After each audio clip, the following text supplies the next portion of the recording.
What's up, and welcome to 5280 Film Room. We're a Colorado sports podcast by fans for fans. Please subscribe, rate, and review, and also follow us on Facebook and Instagram. You can also email us your input, questions, and ideas at 5280filmroom@gmail.com. Thanks for listening.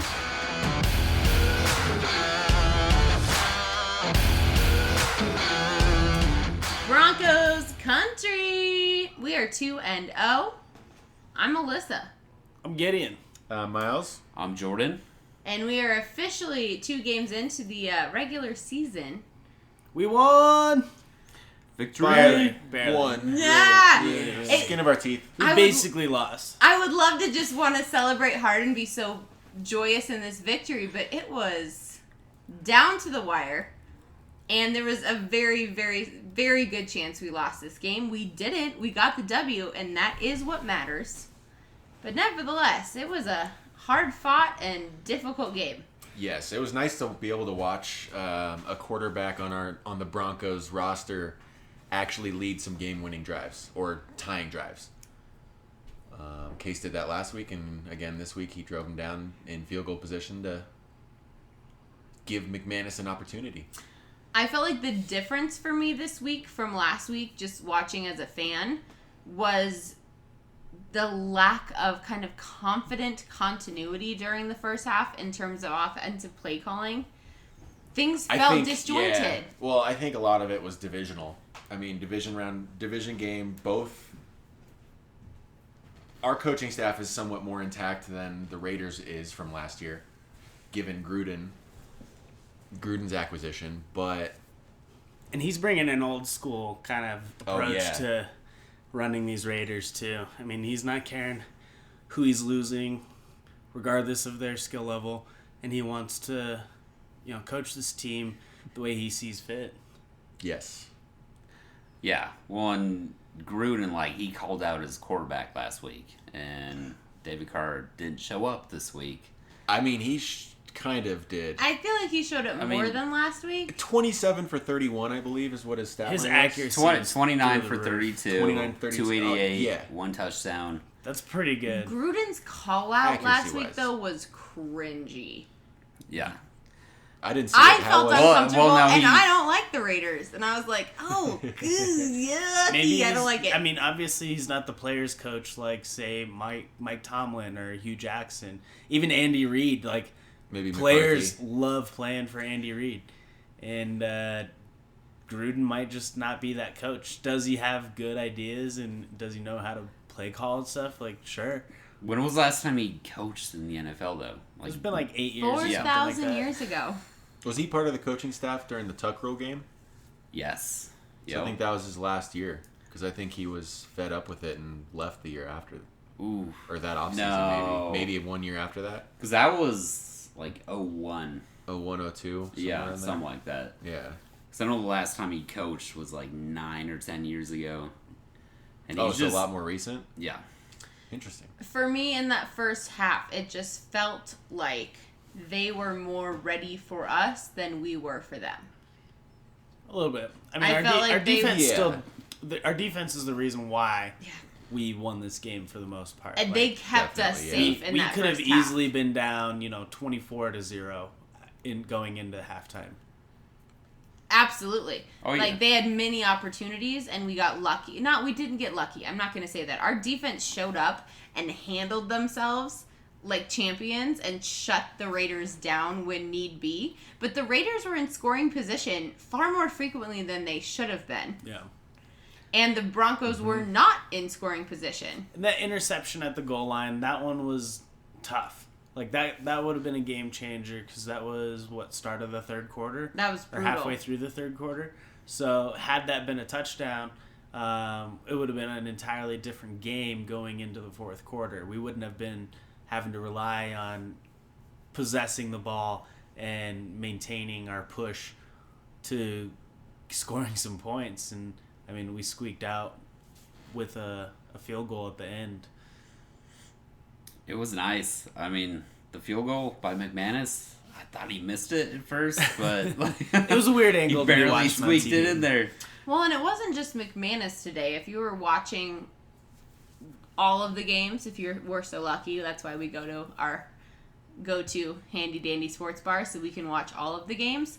There was something in the air today when it came to kicking. People were screwing up left, right, and sideways. Like, there were extra points missed left and right. Field goals missed left and right. Overtime field goals missed. Oh, it was brutal. We had our second tie of the season in week 2. That has never happened in the history of the NFL. Yeah, the Vikings lost because of their kicker. The Browns lost because of their kicker. Vikings tied.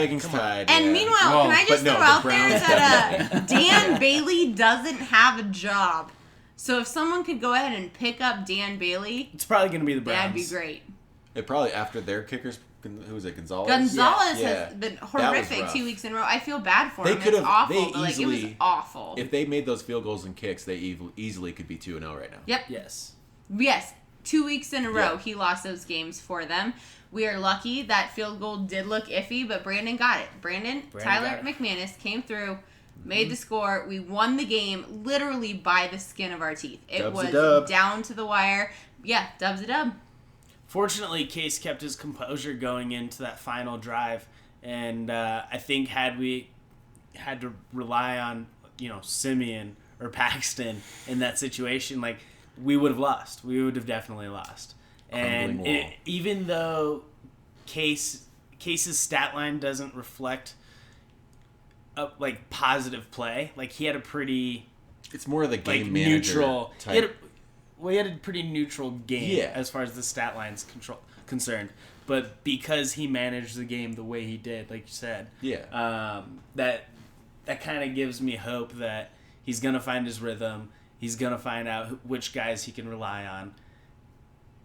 And in the NFL, the ability to maintain composure in the face of adversity goes so far. You can't quantify it. Yeah, I mean... The ability to have weak points, have struggles throughout the game, and still not get in your head, not get flustered, stay on task, and do your job.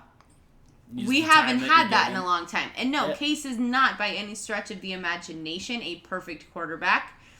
He makes mistakes, and he's had his fair share these first 2 weeks.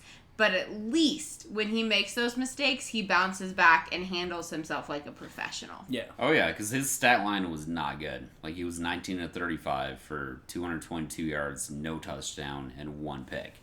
But he led the game-winning drive.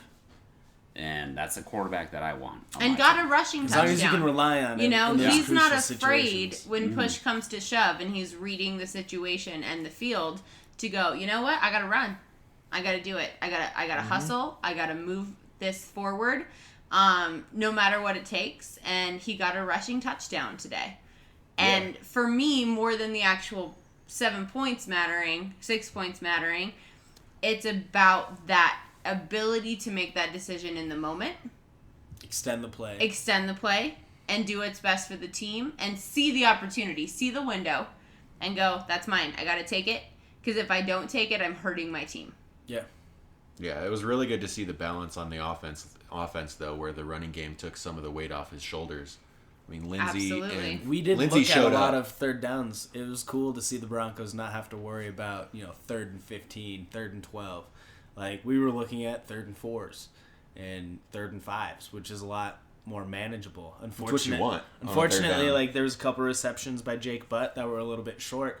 And I personally think Jake Butt had a pretty good game as a tight end. But with a couple of these extensions of the football or something, like gaining first downs, he could have had a much better game had, the ball spots been a little bit better or him giving a little bit more extra effort. But I think overall our tight ends did a good job at controlling the ball that they were given when given targets. And I think Case has got some good weapons around him to hopefully maintain this composure and start getting a little bit more boom going on our offense, so our defense doesn't have to worry about turning into or creating turnovers as much. And what gives me solace is that while Case gets his footing under him, gets comfortable in the system, we kind of work out these kinks, we do have our running game that we can rely on, which is not something we've had. And the fact that it's coming from two rookies. These two guys are brand new to the game. Not the game of football, but the NFL level. And are delivering. Lindsey had 14 attempts for 107 yards. Freeman had 8 attempts for 28 yards. And a touchdown. And Philip Lindsay broke a record today. According to James Palmer, he was the first undrafted player in NFL history with 100-plus scrimmage yards in each of his first 2 games.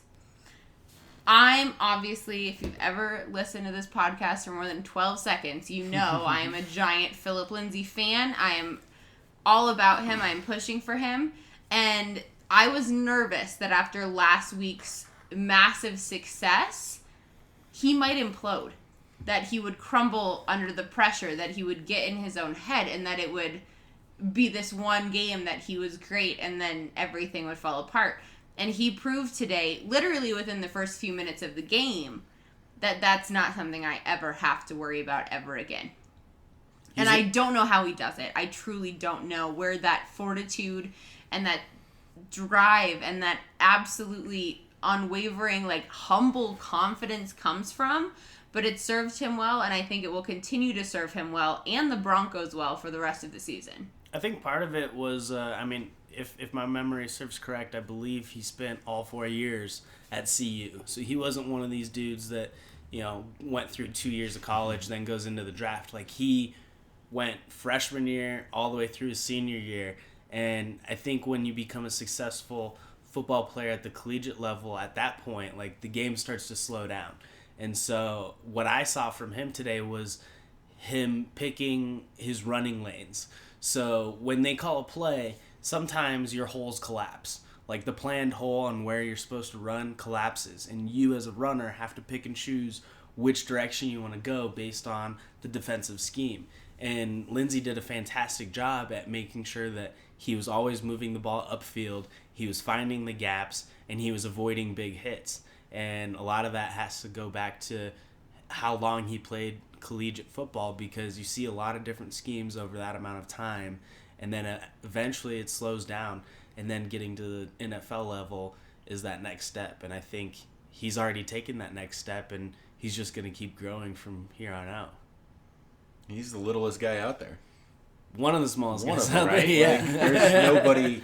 So it's easy for him to just duck under people's arms sometimes. Well, yeah, and duck I mean, around I'm thinking Jump specifically of like the draw play. I think it was in the second quarter, but he kind of just hid behind the line and nobody knew what was going on. And then all of a sudden, you see him bounce out 5-7 yards past the line of scrimmage. He's like, I'm still going. Small enough, especially in those draw plays, small enough to be hidden, but quick enough to burst through to give that defensive late reaction. Like he broke a couple tackles today, so even the bigger dudes that are thinking that they can just muscle him down, like he's not making it easy. He's got some fight. Well, and it's the confidence. Like, and I apologize for not properly citing this, but I saved this quote from an article I read earlier this week, and I feel bad I can't remember exactly where the article was posted. But he was asked, how do you feel about the fact that you weren't invited to the combine and you went undrafted? Kind of trying to egg him on, like, what do you feel about it? Yeah. And this quote is fantastic. He said, I don't got nothing to say to nobody. It is what it is. We're all human. People have to understand, you can't let another person tell you what you're capable of doing. You can't sit there and let somebody dictate who you are. I want to be a role model to young kids coming up. Don't let somebody tell you that you can't do something. Don't let somebody tell you you're too small or something like that. That's just somebody trying to belittle you based on what they think. Doesn't matter what they think. It's about what you bring to the table. Yep. Literally, that sums up who he is on the field. That's and awesome. I think part of what entices me about him is every word that comes out of his mouth, he delivers on the field. There is nothing he says, there is no hype he puts out that he does not directly live out on the football field. He doesn't care about his size. He doesn't care what anybody thinks about him. He's going to go out and he's going to ball out. He's going to get his. And we're lucky to have him. Yes. I think it's great to have him, but I mean, at the flip side of it, it's great to have the 1-2 punch with him and Freeman. Yep. Freeman didn't have the Thunder and production, lightning. but he still's looking pretty solid. Oh yeah. He's an absolutely fantastic acquisition by the Broncos. And as the system works out and they kind of figure out exactly the best way to go about utilizing these players' talents, the thing I'm most excited to see is Royce Freeman and Philip Lindsay in tandem. I don't want a number one. I don't want a number two. I want to see what Split they by can committee do. and Yeah. position, By committee. scenario based and all of that. I think It's they're scary unstoppable. how adaptable that can be and how versatile that can be applied to multiple different situations. Oh I yeah. mean, they could have a shotgun where both of them are sitting back there and you don't know what's going on. Like, all right. One, like, Freeman, he's going to get his touches because he was drafted in the second round, right? Second or third? Third round? Okay, Yeah. yeah. But Lindsay, I think he's taken over the number one role. The fact that he got 14 touches and Freeman got 8. And he averaged, I mean- like 8 yards a carry, essentially? It was like 7.6. Yeah. Oh So my basically gosh, 8. that's Yeah. insane. I think it's going to be like what you were getting at, Alyssa, as far as by committee and situational and scenario based. I mean, Lindsey just went off and was getting the good touches. He was having a great start to the game. Because at this point, no one can And- game plan for him. Yeah. As the season progresses, There's people one will NFL figure game out film. how to Yeah. play against Philip Lindsay. But But as then soon that's as gonna they open clock up in our on that, passing game. Royce is, and also Royce will come out of nowhere and will be able to deliver. And the thing that entices me is that I don't feel like either of them has any ego about who gets the touches. It's all about us as a team Well, and then getting there's the the W. there's the labels of Lindsey being more of that speed, quickness back, and Freeman being more of that workhorse between the tackles. Yep. We saw, I don't know how many times this week, but I know Lindsey definitely was banging in the tackles this week. He only And got one catch. well, I'm saying running between the tackles. Yeah, no, but I think Freeman got more. It's pretty much the opposite. No, yeah. Yeah. But what I'm saying is there's the versatility to do that. I mean, Right. there were some jump cuts I know last week that Lindsey just was stellar on, the whole collapse like you were mentioning, and then he just jumps it outside. But today there was a toss to Freeman and he got a first down. I think it was a 12 or 13, Great 14 blocking yard. on that play, too. It was great blocking, yeah. was But he like, still has the You quickness got to get outside. to break that edge. Yeah. Well, and So- honestly, Royce Freeman is the one that people have had their eyes on. You know, he's been a Yeah. fantasy sleeper for a lot of people. Like, it's, Royce Freeman. The more, if the Broncos can execute this properly, and the more attention Philip Lindsay gets, the more they can kind of smokescreen and Yeah, put and Royce Freeman in those positions to make big plays, because teams are now flustered and going, who do we prepare for? And that's like the flip side of it. The preparation on the other sideline is going to be even harder now, because it's not like, all right, we're going up against Dallas. They have Zeke. We need to Prep stop for Zeke. For the Broncos, Like, all right, it's like, there's who has you the hot got hand? you got 2 extra guys. Like maybe next week against the Ravens, where they're going to game plan for Lindsey a little bit more, some more quickness. And you know Maybe what? Royce goes off. Who knows? And if and as the season progresses, I would love to see Booker go off. Booker have can a trade game. him. Have a game and then I'm trade not him. giving up on Booker yet, Great though. smiles. But if you have 3 backs that you can utilize, No, if definitely. as the season progresses, teams are like, oh, we have to be ready for Lindsey, we have to be ready for Freeman, and then out of nowhere, you can just set Booker loose And to Booker carry did a get- game. He got some He's more. capable of that. He got some more production the right today, scenario. for sure. Yes, in the right scenario. But I definitely think the bell cows, plural, definitely will be Lindsey and Freeman, not one or the other. I agree. Yeah. We talked a bit last week about Demarius and his drops. We saw some. You saw some more. It was a little. I saw one. There were a couple. Probably had There more. were a couple. Yeah. There was definitely 2 key drops that were either advancing for first downs or were putting us in better field position. Like that to late game score. first down. Yeah. So. Just right through his hands. And the first down that I'm thinking of, like, he was wide open. and it went through his hands. Is that the We're one where he's lucky that it leaning back? didn't get Intercepted. Yeah, he was Yeah. leaning back, but I mean, it was in his hands. A little Yes. bit behind him. Case can do a little bit better on throw placement, but Emmanuel Sanders either would way, have caught that pass. Emmanuel would have caught it. Cortland Sutton would have caught that it. pass. Like, DT's got to be able to, like, he put hands on the ball. And any good coach that's teaching young kids how to play football, like, if you put your hands on the ball, you better catch it. That's yours. That's just the way it is. It's Like, your that- responsibility you have at an that opportunity point. to grab the ball, and you got to grab the ball. That's why a lot of these receivers are training on these hyper-sped jugs machines, like pushing these balls to 70 miles per hour. Because if you can catch a 70-mile-per-hour ball, then a ball going 45 miles per hour while you're doing a spin move backwards should be a little bit Cake. easier. Yeah. I don't know about cake, but it's still all right. it's Kinda like like it's an advanced catch, but Slow down the DT game a little bit, like you were Yeah. mentioning earlier. Yeah, you want to practice at a faster speed as far as the ball's moving, not necessarily like banging your head against someone faster than you would in No. a game. But no, if you're able to slow down the game a little bit, then yeah, it makes it a little easier. And I think DT's got an issue with. I don't know if he's looking to run before he's got the ball in his hands, or if he's always trying to get a big He just play. seems antsy. But it's almost like he's too excited Yeah. to catch the ball, and then when it's in his hands, it's like, what do I do now? And Like, I do think And that, at like, this he point doesn't in his watch the ball into career- his hands. no, It's not Yeah. acceptable. And it's clear that from a coaching perspective, they were looking to make this a big game for him. He had 11 targets and only 18 yards. 5 Emmanuel catches, had 18 yards. 4 targets for 96 yards. and he caught all 4. Well, and 4 targets, 4 receptions for Yeah. 96 yards. Yeah. So, I mean, Effective. DT was definitely blanketed by their secondary pretty hard, but he's a big body, and you kind of expect a little bit more than 18 total yards. Is that right? 18. 18, yeah, 5 you, catches. you expect a little more than that from It's your not big body. acceptable. So A lot more. unfortunately, like, I see a lot of parallels between the last 2 years that Des Bryant had in Dallas and these last couple years with DT in Denver. And I love DT, and I want him to stay here because I'm a sap.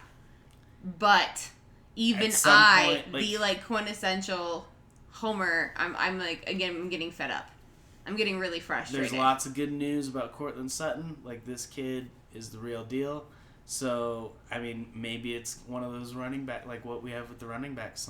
Maybe you have to just let the rookie loose and part ways with DT. I'm not screaming I mean, for Sutton a was trade. what, 1 or reception on anything. 6 yeah, targets? 6 targets, 1 reception, Yeah. 9 yards.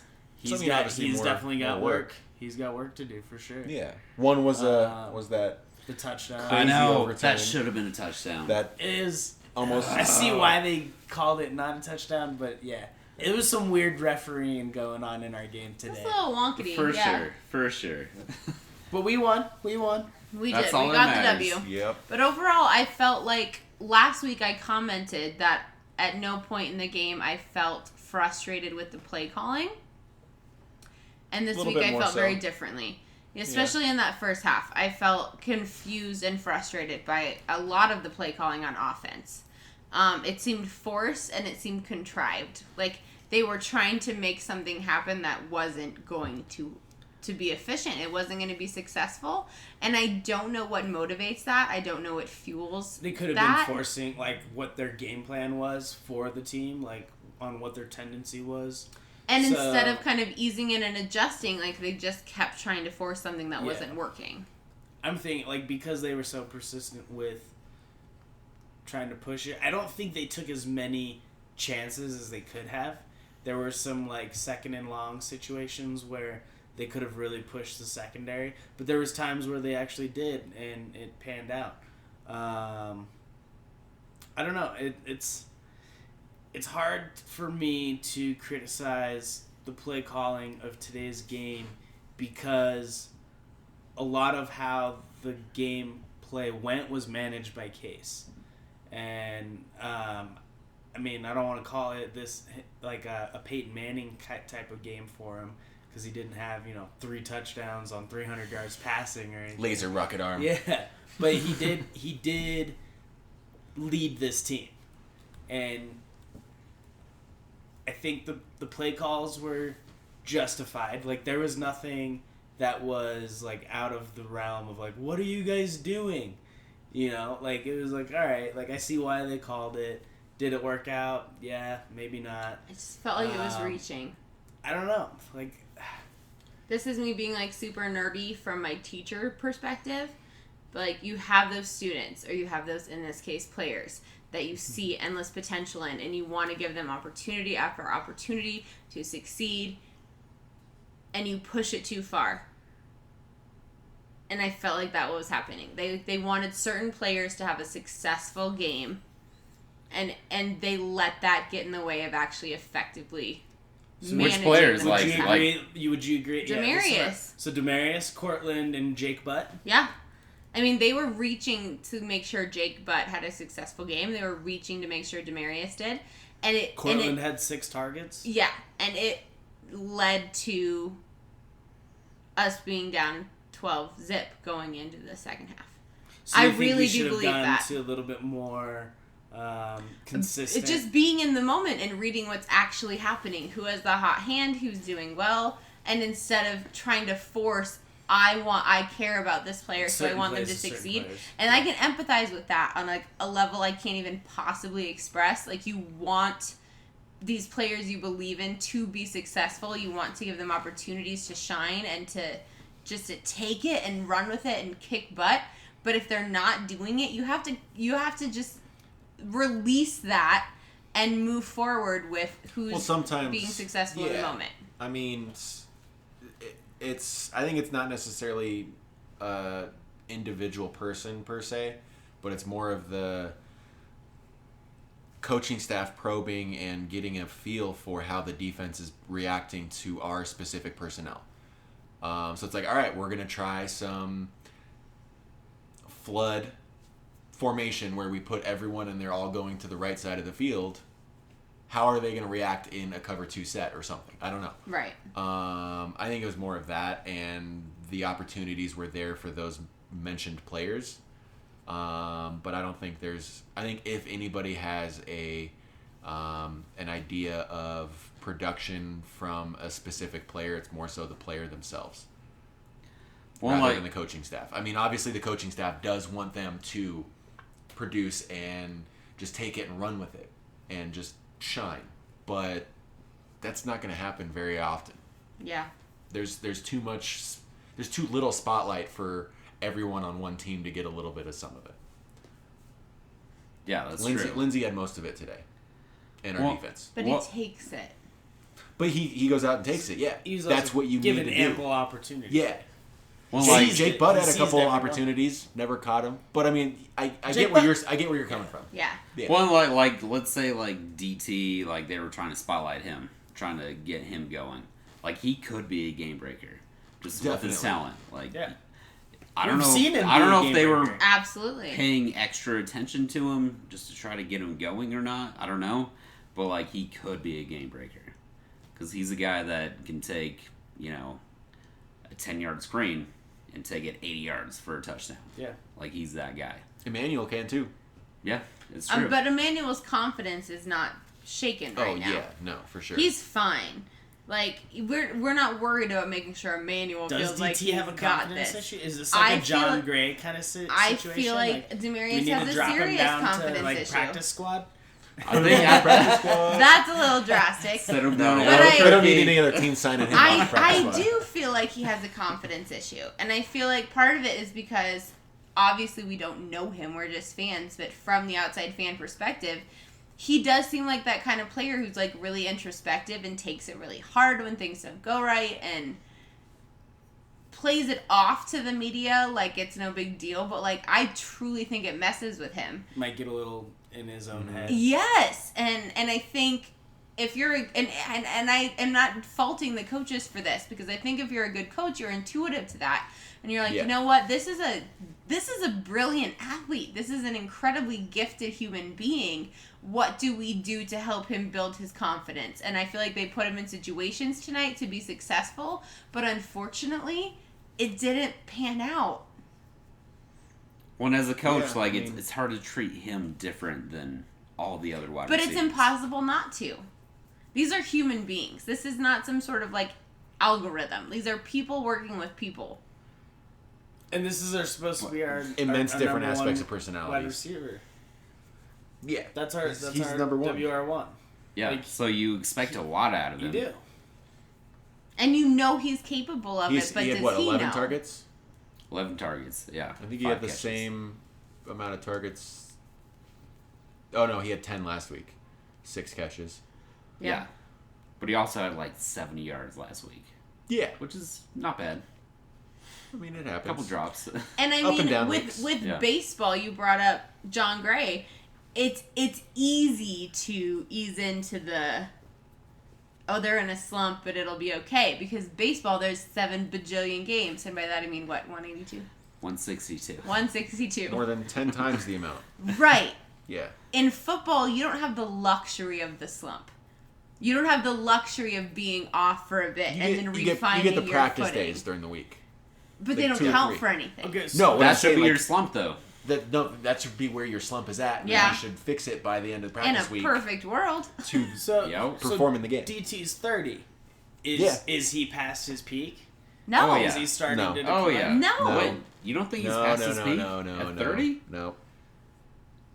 Really? No. I truly think the best Is of there a DT better is yet to season come. out there for DT? Yes. Is he going to be better than Yes. he has in the past? Yes. So take his I best could see him season. posting. What's his best season? 1,700 yards. Something like No, that. it wasn't 7. It was like I bet it would be like 1,300. Let's see here. wanna I say- do. don't think- wanna I say it do was believe 16 the or best 17. of DT is yet to come. No, I do. I think he's still But going to I- be a great wide I receiver. think it's going to but come down to like, he's- the moment-to-moment ability for he within himself to knock it in his head and He deliver. had 111 receptions and 1,619 yards receiving in 2014 with 11 touchdowns. And who was thrown to 4 him? years That was ago. Peyton. Yeah, That's 4 exactly. years ago. With Two. Peyton, he had 1,400, 1600, 10, 14, and 11 for touchdown yards and touchdowns respectively. But part in of 3 Peyton's years. magic was being able to read every receiver and know this is how you need a pass. So I'm going to give you a Yeah. pass that way. Like, he and Case are still getting to know each other. They're still working out how they play. But through in 2 tandem. games, he only has 81 yards receiving. I know. Like, I Even literally Jarvis sound like Landry I'm has more than that. contradicting myself because I'm hard on him, but at the same time, like, I deeply believe he has it in him to still excel to higher levels than he ever has before. But do you think he's going to be better than he was when Is he he was ever going to 25 post a years old? 6? Is he going to get a 100-yard reception season again? Or Yeah. 1,000? Even that, no. Like, He's only no, had 100 or sorry, not 1,000 100 yard. yard, 100, 1,000 100 yard. catches. 100 Yeah. receptions. Oh, 100 He's only had catches. 2. 100 receptions. I don't Sorry. think Maybe. with A our throw on roster, the yard, just automatic. Well, now, with like our you roster, said, yeah. no. He's got to be the dedicated WR1. yeah, for 100 So I plus don't think catches. in his career we see him as a 100-catch receiver again. He's only Probably done that not. twice out of, 8 years? He's only done it twice. Oh, I hate saying this, but But like, he's still second place So, in he's Broncos capable of all-time it. receiving records as far as But I touchdowns, think receptions, Case yards. Case is a good enough quarterback to offer DT the amount of production that we have seen in the past. Maybe not 1,600 yards in a season, but I could definitely see him pushing 100 receptions. He's capable of it this year, if not next year, but I don't think he's going to attain that. Well, He's the last- capable, yeah, but I don't think he will. the hard line. Out of the last 2 years, I mean, he averaged 86 catches over the last 2 years per year. So That's pretty good. I mean, that's still Yeah. good Damn good. given the quarterback play we had. Yeah. Oh, yeah. Now, I mean, I think that ties into a lot of it is the rapport with the quarterback, specifically with DT. Well, and he is a safety net for quarterbacks because he's such a big body. Yeah. Where He it's just like, needs I don't to- know where to go with the ball. They're He goes just to still DT. How good is saying your anything. safety net if it's Yeah. riddled with holes? Oh, good. That's so accurate. We could probably go on about DT for like 4 hours, so I'm going to move things along. Our tight end coverage has been, It still needs help. yeah, it's Needs been all the help. spotty to say If the only we least. had Sue Craig. How do you guys feel it went tonight? I mean, Jared Cook still did. Yeah, he got 4 some targets, damage. 4 receptions, 49 yards. No touchdowns. No touchdowns. But I think a lot of his receptions came on third downs key or moments. first down, like key moments. Yeah, Yeah. first down opportunities. He's a third go-to down. guy for sure. He was a conversion monster, and that's what the Broncos need to stop to create, a change in momentum.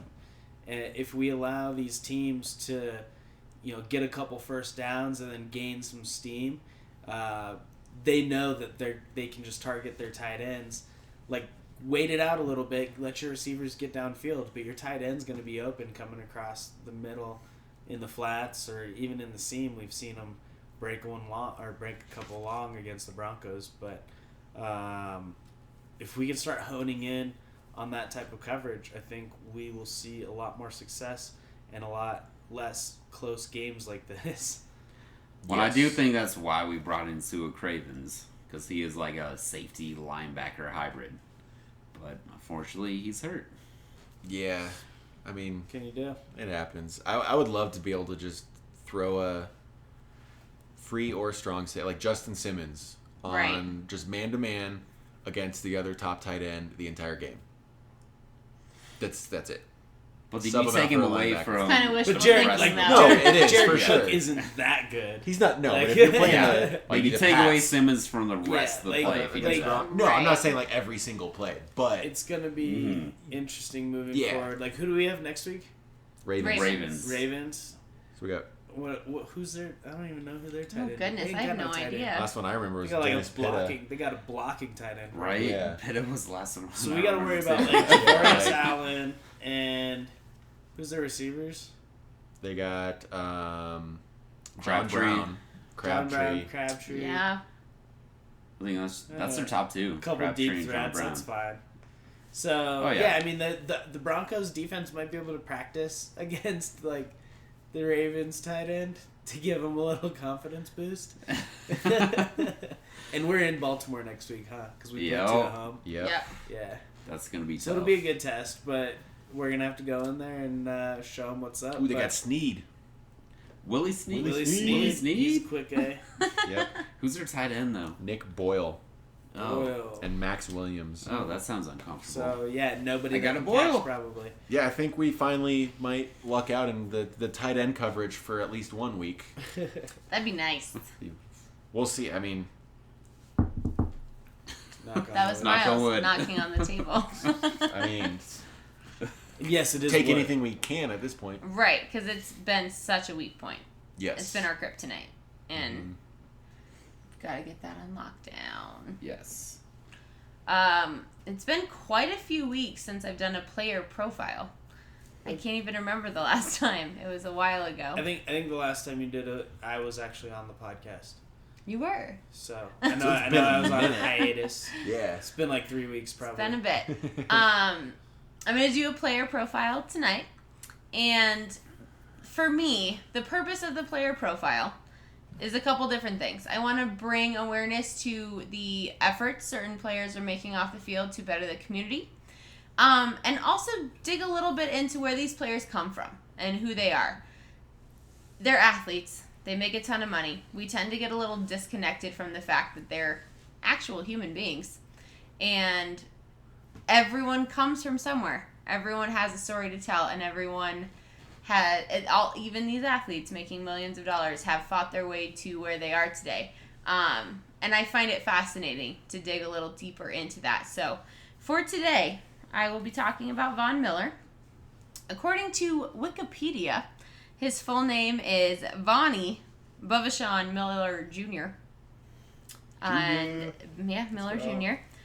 Born March 26, 1989. So he's younger than us. Oh, not you two. Miles and Hey, Gideon he's got are me young. by like 6 Yeah. months. He's younger than Jordan and I. And he went to DeSoto High School in DeSoto, Texas, participated in both football and track. Senior year, he was named the District 8-5A Defensive MVP. DeSoto is a suburb of Dallas, so right there in the heart of Texas. And this is super random, but I found it fascinating that the elevation is 666 feet, which is significantly lower than Denver, Colorado. Mm-hmm. Just a wee bit. That's a big Yeah. jump up to 5280 from 600. Played at Texas A&M. He was named the freshman All Big 12. Graduated with a degree in poultry science, and he raises chickens as a hobby. 2011, he was the Senior Bowl defensive MVP. We all look at Von Miller as the face of the Broncos. We went to training camp. Everyone was excited to see other players, but people freak out when they see Von Miller. And I love thinking about the fact that, like, this is a kid from a suburb in Texas who was playing football, running track. Now he's a rock star. Just like all of those kids out there that are just out there playing their sport, living their life, loving it. And when you fight for something and you stick with it, you can get far. And have great genetics and are a giant man. That's a big help. Helps. Drafted second overall by the Broncos in the 2011 draft. And I didn't know this until today when I was looking it up. He wears 58 in honor of his favorite player, Chiefs Hall of Fame linebacker Derek Thomas. And there's something special to me about a player who picks their number based on inspiration. And I think it's cool that that decision was based on a player that he looked up to and admired. And now there's other young players looking up to and admiring. Von Miller. For every kid out there in Colorado who's rocking 58 because they look up to Von and they love him, he did the same exact thing that you're doing right now. Mm-hmm. So you play hard and you work hard and you do that number honor the same way he did for his favorite player, because we all come from somewhere. We all look up to somebody to find our inspiration in our fight. And I love that the biggest athletic star in our state has that same story. This was a guy he looked up to and he admired, and that's where he picked his number. When it comes to what Von's doing now, he has an incredible charity called Von's Vision, and the entire focus of Von's Vision is to provide low-income Denver children with eye care and corrective eyewear that they need to be their best in the classroom and in their lives. I was a nerdy kid that had to grow up wearing glasses in the first grade, and you get made fun of a lot. Yep. I was right there with you on that one. 4 eyes, the whole shenanigan, like 6 years old wearing glasses. You get the whole gambit of it. It's part of growing up. It's whatever. But I don't even know if that happens anymore, because Von Miller is literally the coolest guy. So I feel like if I was a kid now getting made fun of for my glasses, I'd be like, whatever. Oh, there's Von kids wears wearing glasses that don't even need glasses. Yeah, now they're a fashion statement. Mm-hmm. Like, they're cool, they're hip, and on top of wanting to make sure children are able to see and be successful in their school lives and their big picture lives at home, Von's kind of broken this stigma about glasses being nerdy. He's embraced it, and he's made such a point about it. And he has a big event coming up on November 5th. It's Von Miller's Western Roundup. He does an event every year. And the whole thing is to, like, basically dress to the nines. Like, the event is black tie. It's pretty He's trying to bring more Texas to Colorado. But you have to wear a Western-esque accessory to get in. Nice. Like, you have to have boots. You have to have a hat. You have to have something with your gown and your tuxedo. And he raises tons of money every year through this event to help kids in our community get the eye care that they need and be successful. And I've met Von Miller once, very briefly, for like 4 seconds. He seemed like a really nice guy. But it's great being able to actually like do a quick Google search and see the efforts he's making in the community and the difference that he's making.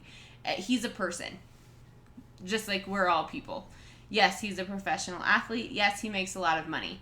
But the greatest thing any of us can do for one another living on this earth is get to know another human being and take the time to understand where they come from and where they're going and why they are doing what they do. And so I'm proud to be a Broncos fan and proud to be a Von fan, because he puts so much time and effort into bettering the community around him, and I appreciate that. And fans out there, I would seriously love nothing more than to do a fan profile every week. So if you're listening and there's something that you're doing to better your town or your city or your neighborhood, I would love to hear about it and give you a shout out. Yeah, no assholes. That's a solid rule. Yes. Gideon's just laid out there. Don't be a douchebag. But if you have something specifically you'd like to bring more awareness to, please shoot us an email. Let us know. I would love to give you a shout out. And that's been Player Profile with Alyssa. Dun, dun, dun. Cue sappy instrumental music now. And I do gotta say, on top of that, like I worked in construction for a long time, and I did work on Vaughn's house for about 2 months when he was a rookie. So I got to meet Vaughn, hang out with Vaughn for a little bit, and he is a super humble guy. And his parents were staying with him while we were working on his house, and like his dad was super chill. His mom, like, Lays down the law. oh yeah, like. Mama Miller knows what's She up. was like, she was no bullshit, but she was so cool. Like, me and his mom got along so well. And it's like, he was one of my heroes when I was working on his house. But to like meet his parents and just to see them as a family and just act like normal people. Like, it was very eye-opening. It's like, this is a superstar, but he's just a normal person. Yeah. Like, he has parents just like all of us. A little bit of love goes a long way. Yep. True story. So, when Gideon was off on his hunting excursion, we did a week-by-week prediction, wins, losses. Oh. So, we're going to take a quick 60 seconds. Gideon, lightning round, be prepared. Okay. We're skipping the first 2 weeks because obviously they have already happened. Win-win. Yeah. And Little finding out asterisks. your win-losses, Miles is 2-0. going to say the matchup, you say win-loss. Ready, set, go. Away against Baltimore. Win. Home against KC. Lose. Away against the Jets. Win. Sammy D. Home against the Rams. Lose. Away in Arizona. Win. Desert. Man, we're going to be a road team this year, man. Away in KC. Win. Ooh, winning in Arrowhead. Yeah, I like think it. we're going to split them. Home against Houston. Win.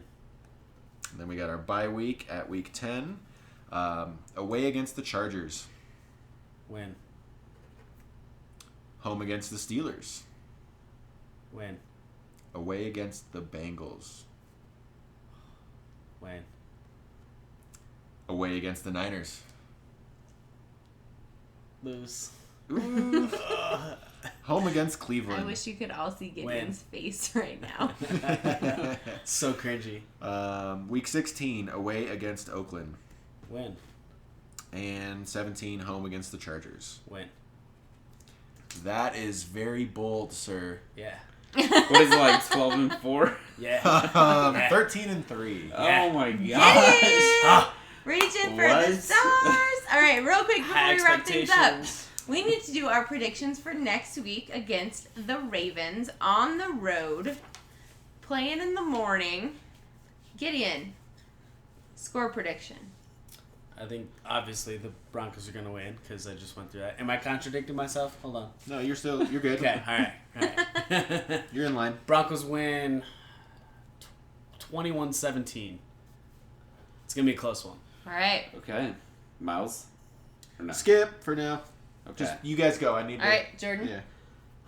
I'm gonna go loss. I think it's gonna be 27-10.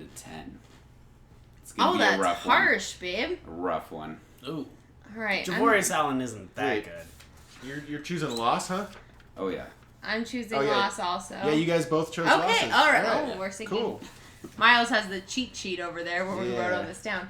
Keeping us straight. I'm also going to go loss, but I think it's going to be a much closer game. I'm going to say loss 21-17. 21-17. All right.